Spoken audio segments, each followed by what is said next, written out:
Bonjour. Alors aujourd'hui, on va faire une petite correction d'un sujet.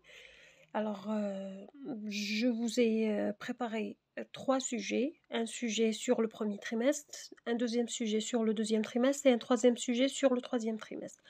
Je vais essayer de corriger ces sujets avec vous. Ça veut dire je vais lire le texte, je vais lire les questions et au fur et à mesure, on va trouver les réponses. Alors, je sais que la vidéo sera un peu lente, un peu longue, alors, mais il faut patienter. S'il vous plaît, essayez de suivre avec moi. Alors, le texte parle, on a dit que dans le premier trimestre, on a vu les textes descriptifs à visée argumentative.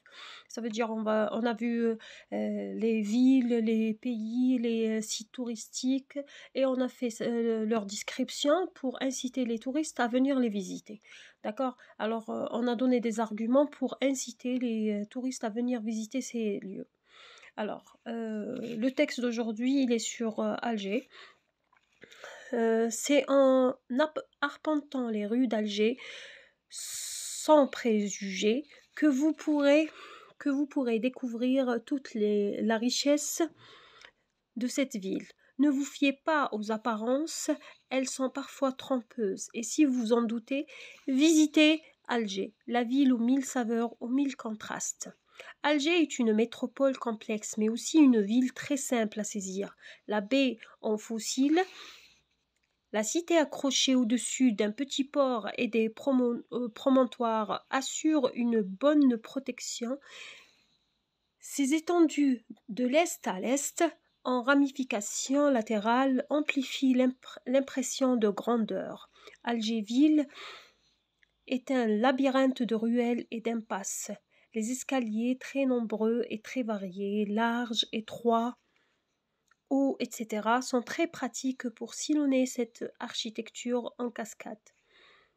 Les constructions coloniales se mêlent aux constructions musulmanes avec une parfaite homogénéité.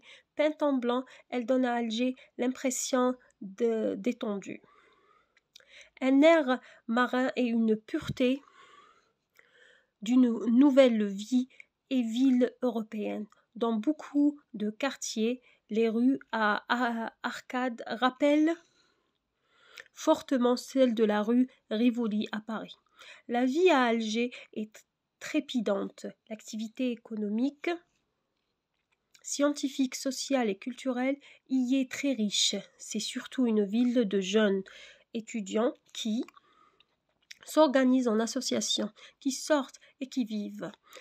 Alger reste pourtant une capitale pleine de richesses pour celui qui a la patience de les découvrir. Source internet, le centre-ville d'Alger. Voilà le texte. Maintenant, voyons les questions. Alors, on a deux parties. Toujours, on a la première partie qui est la compréhension de l'écrit. Il y a toujours le barème. Comme ça, on va compter nos points. Et il y a la situation d'intégration. Et généralement, on a 8 points ou bien 7 points. 7 points et 13 sur la compréhension, ou bien 8 points et 12 sur la compréhension. Bon, la première question de compréhension. Dans ce texte, l'auteur argumente en quoi? En racontant, en expliquant ou bien en décrivant. À votre avis, c'est quoi? Alors, généralement, c'est le premier trimestre, c'est la description des lieux. Alors, voilà la réponse. Dans ce texte, l'auteur argumente en décrivant. En quoi? En décrivant. Maintenant, la deuxième question. Relève du deuxième paragraphe deux antonymes. Quand je dis antonyme, ça veut dire quoi? Ça veut dire les contraires. Ça veut dire je dois trouver un mot et son contraire dans le deuxième paragraphe. Il faut que je cherche dans le deuxième paragraphe. Voilà le deuxième paragraphe. Il est là. Alors, où sont les contraires ici? Où sont les contraires? Regardez bien. Alger est une métropole complexe, mais aussi une ville très simple. S'il vous plaît, dites-moi. Où sont les contraires? Alors, simple et complexe. Bon, cette question, elle est un peu difficile, mais je voulais vous la faire montrer parce que déjà, la question ici peut être posée. Alors, les contraires sont simples et complexes. Simple, c'est le contraire du mot complexe. Revenons maintenant aux questions. La question numéro 3. Sous la colonisation française, Alger se doubla Ce double-là, le mot qui est écrit en gras caractère ici, regardez bien, l'expression soulignée veut dire quoi? On a des choix, on doit choisir la bonne réponse. La ville est devenue grande ou bien la ville a diminué. Quand je dis ce double de volume, ça veut dire elle est devenue grande. Regardez la réponse. Sous la colonisation française, Alger se doubla. Alors l'expression soulignée veut dire la ville est devenue grande. Revenons à la question qui suit. Alors, la question qui suit. 4. Les rues d'Alger sont comparées à d'autres rues dans le texte. Lesquelles? Là, c'est une question de compréhension. Et on doit répondre en revenant au texte, en relisant le texte. Qu'est-ce qu'il dit? Les rues d'Alger sont comparées. On a comparé les rues d'Alger à d'autres villes, à d'autres rues. Alors, où se trouve la comparaison dans le texte? On a déjà vu le texte, c'est dans le 3e paragraphe, regardez bien. Alors, il y a une autre rue qui est la rue Rivoli à Paris. Alors, on a comparé Alger à la rue Rivoli à Paris. D'accord, moi j'ai compris la question, mais des fois je ne peux pas comprendre la question. Qu'est-ce que je dois faire? Alors, je dois chercher les mots-clés dans cette question. Ici, le mot-clé c'est quoi? C'est rue. Dans le texte, tout le texte, le mot rue est écrit qu'ici. Alors, rue Rivoli à Paris. Alors, je vais prendre la phrase depuis le début, regardez bien. Les rues à arcades rappellent quoi? Rappelle fortement celle de la rue Rivoli à Paris. Alors ça, c'est la bonne réponse. Voilà la bonne. Les rues d'Alger sont comparées à celles de la rue Rivoli à Paris. Maintenant, la question de numéro 5. Réponds par vrai ou faux. Alors, réponds par vrai ou faux. Alors, Alger est une ville du Sud. Est-ce que Alger est une vraie ville du Sud? Alger, c'est une ville du Sud. C'est faux. Alger est une ville aux 1000 saveurs. Oui, c'est vrai. Sans relire le texte, on sait ça. Normalement, on le connaît. Alger est une petite ville. Oh non, c'est faux. Alger est une capitale pleine de charme. Oui, c'est vrai. Voilà mes réponses. Faux, vrai, faux, vrai. Maintenant, 6. La question numéro 6. Alors, à la découverte d'Alger, la Blanche. Alger la Blanche, ça veut dire quoi Alger la Blanche? Alger la Blanche. Il faut trouver la définition en relisant le texte. Relève du texte une phrase qui justifie cette appellation. Pourquoi on l'a appelée Alger la Blanche?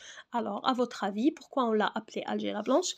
Elle est peinte en blanc. Elle est peinte en blanc. Elle donne, peinte en blanc, elle donne à Alger l'impression d'étendue, un air marin et une pureté unique. Voilà l'expression qui explique Alger la Blanche, parce qu'on a peint toutes les maisons en blanc. La question numéro 7. Alger est une métropole complexe, mais aussi une ville très simple et à saisir. Ah là, c'est une question de grammaire, il nous donne 2 questions. Quel est le rapport exprimé dans ce texte? Bon, moi, qu'est-ce que je vais chercher?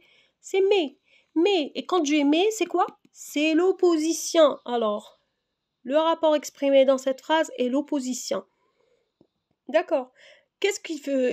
Il te dit ici, qu'est-ce qu'il te dit? Réécrit ou bien exprime le même rapport d'une autre manière. Alors, à la place de mais, je vais mettre cependant. Je vais mettre toutefois. D'accord? 8. Visiter Alger. La ville aux 1000 saveurs, aux 1000 contrastes. Alors, visiter Alger. À quel temps et mode est conjugué le verbe de cette phrase? Il est conjugué à quoi? Il est conjugué, regardez bien la question, la réponse numéro 8, il est conjugué à l'impératif présent. L'impératif présent, c'est un temps ou bien c'est un mode qui se conjugue qu'avec 3 pronoms. Quels sont ces pronoms? C'est tu, nous et vous. Et on ne va pas les prononcer. Je vais dire visite, visiter, visitant et visiter. Il te dit quel est le mode conjugué et conjugué le verbe de cette phrase, il est conjugué à l'impératif présent. Ça conjugue ce verbe à la première personne du pluriel. C'est quoi la première personne du pluriel? C'est nous. Alors qu'est-ce qu'on va dire? Visitant Alger, la ville aux 1000 saveurs et aux 1000 contrastes. Hein. Visitant Alger, la ville aux 1000 saveurs, aux 1000 contrastes. D'accord? On va prendre maintenant la question numéro 9.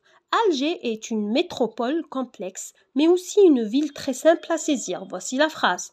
Il te dit la question. Réécris cette phrase en commençant ainsi. Les villes. Ah, là, qu'est-ce qu'il veut? Qu'est-ce qu'il veut quand il dit Alger est une métropole complexe, mais aussi une ville très simple à saisir. Après, il va dire les villes. Vous allez substituer le mot Alger par les villes. Là, Alger, c'est un nom masculin. Les villes, c'est un nom pluriel, féminin pluriel. Ça veut dire, vous allez dire les villes d'Alger. C'est pas Alger. Sont quoi? Est redevenu sont. On a conjugué les verbes selon le sujet. Sont une est redevenu des. Métropole. Métropole avec S. Complexe, c'est un adjectif. Il s'accorde en genre et en nombre. On ajoute le S. Mais, ça reste la même. Aussi, la même. Une, ça redevient des. Ville, ça redevient ES. Très simple. Simple, c'est un adjectif. On ajoute le S. À saisir, ça reste parce que c'est une préposition et un verbe à l'infinitif. D'accord? La question qui suit, regardez bien, propose un autre titre au texte. Alors ici, la question du titre est toujours la dernière. On doit proposer un titre au texte. À votre avis, qu'est-ce qu'on va donner? On va dire Alger, la Blanche, ma capitale, venez visiter Alger. Pardon, je ne sais pas qu'est-ce que j'ai fait.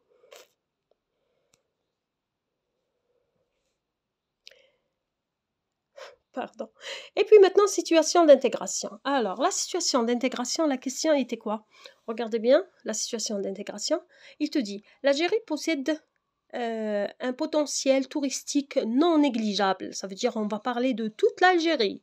Rédige un texte de 12 à 15 lignes. Voilà les critères de réussite. Tu dois écrire un texte de 12 à 15 lignes dans lequel tu décriras l'une de ces belles régions. Ça veut dire que tu ne vas pas parler de toute l'Algérie, mais tu vas parler d'une région. Pourquoi pas, tu ne vas pas parler de ta région, qui est Tieret, d'accord?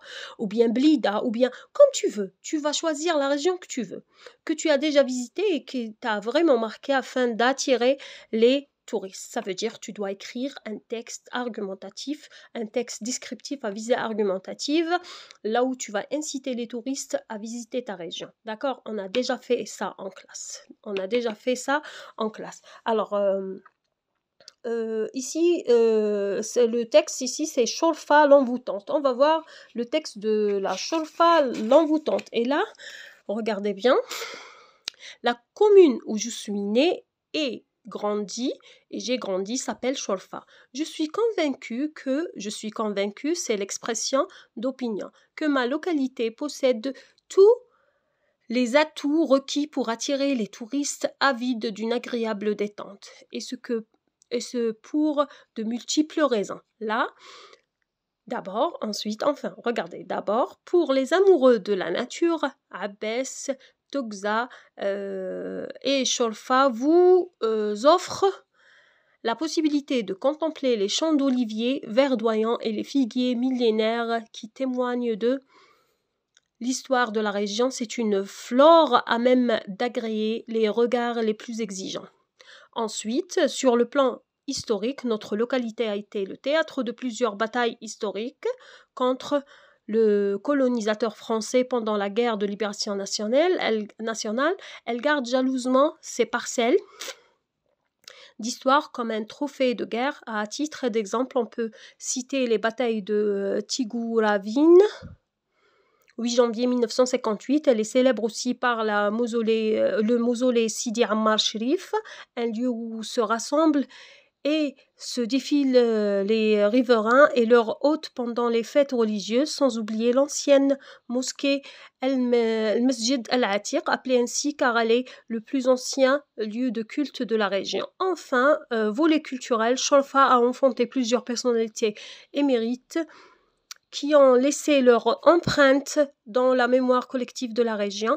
En conclusion, Cholfa ou Cholafa est l'endroit rêvé qui vous offre toutes les commodités pour un séjour idéal. J'espère que vous nous rendrez visite dans les plus brefs délais. Voilà un texte descriptif à visée argumentatif.